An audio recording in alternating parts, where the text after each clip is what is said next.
Just like, the Govberg, obviously it's the Govberg name. How did you start doing watches? I started doing watches pretty much when I was 20 years old, right out of college, 21. I came into the family business, and it wasn't that big a business. It was 600 square feet.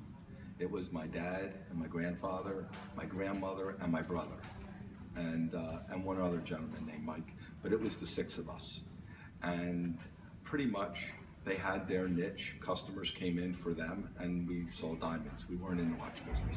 So I went to my dad and I said, I'm going to go into the watch business because you guys are in the diamond business, and quite frankly, I had nothing to do. So he told me to go take care of watches since there was no money in watches, and pretty much said, go play. Very quickly, I happened to get lucky, because in the early 1980s is when the collecting of some vintage watches took off, and the accumulation of modern watches took off, meaning modern Rolexes and Piagets and Cartiers all became very fashionable. So I was right in the middle of this, almost the birth of the watch industry explosion, and I sort of ran with it. And very quickly my dad realized that there was money in watches, and he went off to Florida, and I took over the business. Pretty much what did happen. So was he like, you're crazy for thinking about watches? I don't think he thought about it. I thought it was more about go do what you want to do and leave me alone. And my grandfather was more go do what you want to do and leave me alone, because my opinion in the diamond world was the fourth opinion. So if somebody came in to buy a diamond or sell a diamond, it went to my grandfather, it went to my father, it went to the other gentleman, Mike, that worked there. My opinion really didn't matter. So at least watches, I had an opinion in a 600 square foot store. And you have now grown it to a company that is known nationwide. Did you ever think that that would happen?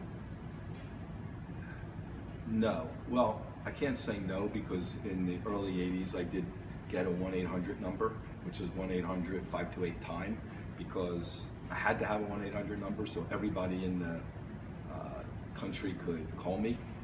And I was even advertising at the Wall Street Journal back in the early 80s when nobody was. I had a little 2-inch ad that said, call this number, it'll save you time. And you know what time is? Because I wasn't even allowed to say sort of the word discount.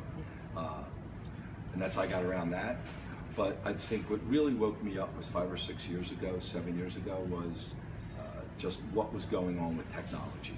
And technology has basically enabled a Philadelphia retailer that sells 50 brands. So we sell the best brands, we're lucky for that too, to have so many. And we also specialize in pre-owned, to now be able to deal with the world, especially on the pre-owned side.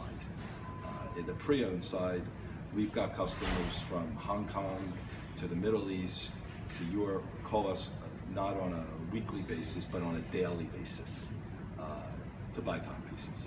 Why do they call you? Why do you think that they do business with you over and over again? I think one reason is that we've got a very good reputation. Two, we are a primary dealer. So think of it this way. How many people want to buy a pre-owned Mercedes, but they just feel better buying it from Mercedes?